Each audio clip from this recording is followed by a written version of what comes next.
Comme dans une salle de classe, ces directeurs départementaux, responsables et coordonnateurs de projets et programmes prennent note assidûment des recommandations et instructions de leur ministre des tutelles.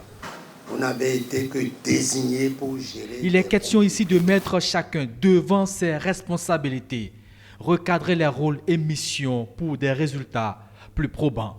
Mon pays a aujourd'hui la signature. Si les mecs moyens qu'on vous a confiés, vous pensez que vous êtes les propriétaires de cette affaire-là, on vous laisse tomber, on va chercher ailleurs. Plus aucun projet ne sera prolongé. Je dis bien, aucun projet ne sera prolongé. Ah non, il reste un peu de ressources, on va encore faire un an et demi parce que vous avez de conserver vos salaires. Non. Gaston Dossoui n'est pas allé du dos de la cuillère pour dénoncer certaines pratiques. Il met en garde contre toute dérive. Les critères d'appréciation des coordonnateurs de projet, c'est comment ils ont consommé les ressources, comment ils ont mis en œuvre leur PTAB de toute la durée du projet. C'est ça. Et la qualité de la dépense. IGM, vous avez bien entendu.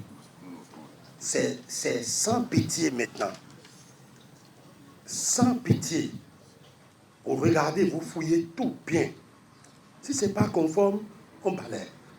Au-delà de toutes ces mises en garde, le ministre de l'Agriculture était porteur de messages pour le monde agricole, révéler toutes les filières porteuses. Au Bénin, on a besoin de 420 000 tonnes de riz blanc pour couvrir nos besoins domestiques. Mais pour avoir ça, il faut avoir au moins 650 000 tonnes de paddy. Au jour d'aujourd'hui, nous sommes encore autour de 375 400 000 tonnes de paddy. S'il faut changer, s'il faut inverser les choses, nous devons mettre en place ici et maintenant un programme d'urgence de production de riz de 1 million de tonnes de riz en 3 ans. On peut ou on ne peut pas? On le peut ou on ne le peut pas? Un peu comme l'a dit l'Américain, yes, we can.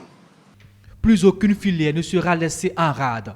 Elles sont toutes importantes. Elles peuvent même concurrencer la filière locomotive de l'agriculture béninoise qu'est le coton.